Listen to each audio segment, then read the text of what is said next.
আগস্টের পরে আমরা যখন তাকে সশরীরে আসলে দেখার সুযোগ পেয়েছি, কথা বলার সুযোগ পেয়েছি, এবং সর্বশেষ আপনারা জানেন যে সশস্ত্র বাহিনী দিবসেও তিনি কিন্তু আপনার সেখানে আমাদের সকলের সাথে কুশল বিনিময় করেছেন, দেখা সাক্ষাৎ হয়েছে। তো আমাদের আশা ছিল যে তিনি ধীরে ধীরে খুব সুস্থ হয়ে উঠবেন এবং স্বাভাবিক মানুষের মতোই আগামীতে রাজনীতির নির্বাচনের মাঠ থেকে শুরু করে আগামীতে পার্লামেন্টে আমরা তাকে পাবো, এবং বিশেষ করে তিনি যেভাবে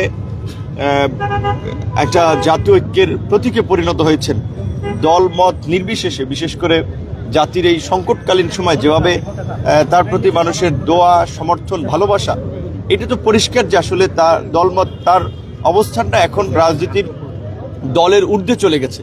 সো এইরকম একজন ব্যক্তি আমাদের জাতির জন্য, আমাদের দেশের জন্য এই মুহূর্তে খুবই প্রয়োজন, এবং আমরা তার প্রয়োজনীয়তা বোধ করি। এবং এখন তার যে অসুস্থতা, সেটা মনে হচ্ছে যে মাঝখানে তিনি যেভাবে সেরে উঠেছিলেন তার চেয়ে একটু খারাপের দিকে আমরা আশা করব যে চিকিৎসকদের তত্ত্বাবধানে তিনি এটা কাটিয়ে উঠবেন এবং সুস্থ হয়ে উঠবেন। আমরা এটাই চাই এবং দেশের জন্য এটা প্রয়োজন। এত বড় একটা পরিবর্তন এই জুলাই গণ অভ্যুত্থানে আমাদেরকে আল্লাহ পাক দিয়েছেন, নিশ্চয়ই সেই পরিবর্তনটাকে এগিয়ে নেওয়ার জন্য, একটা সফলতার দিকে নিয়ে যাওয়ার জন্য খালেদা জিয়ার নেতৃত্ব এই জাতির খুব প্রয়োজন। এটা আমরা না, শুধু সমস্ত মানুষ, সমস্ত দল এটা ফিল করে। এটাই আমাদের দোয়া, তার এছাড়া তো আমাদের কিছু করার নেই। এবং দেশের মানুষেরও কাছে আমরা এটা বলবো যে দোয়ায় মানুষের আয়ু বাড়ে, মানুষের ভাগ্যের পরিবর্তন হয়। সুতরাং তাকে যেহেতু সবাই ভালোবাসে, সবাই তার জন্য দোয়া করছে। আমাদের দেখা মতে গত 2 দিন ধরে মসজিদ, মাদ্রাসা, গির্জা, প্যাগোডা সব জায়গায় তার জন্য দল মত নির্বিশেষে মানুষ দোয়া করছে। আমরা আজকে দেখে গেলাম, আমরাও আল্লাহর কাছে দোয়া করি এবং সারা দেশের মানুষের কাছে আমরাও দোয়া করার আহ্বান জানাই।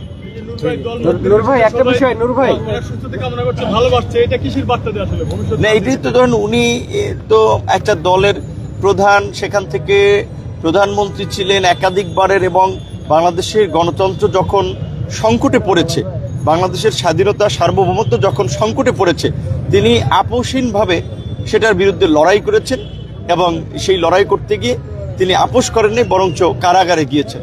এর মধ্যে দিয়ে তো তিনি একটা সম্মানের জায়গায় চলে গিয়েছেন, এবং সেটা দল মতের সকলের ঊর্ধ্বে। যেই কারণে আজকে সব দল মতের মানুষ তারকে দেখার জন্য, তার খোঁজ খবর নেওয়ার জন্য হসপিটালে আসছেন, সবাই অস্থির হয়ে আছেন।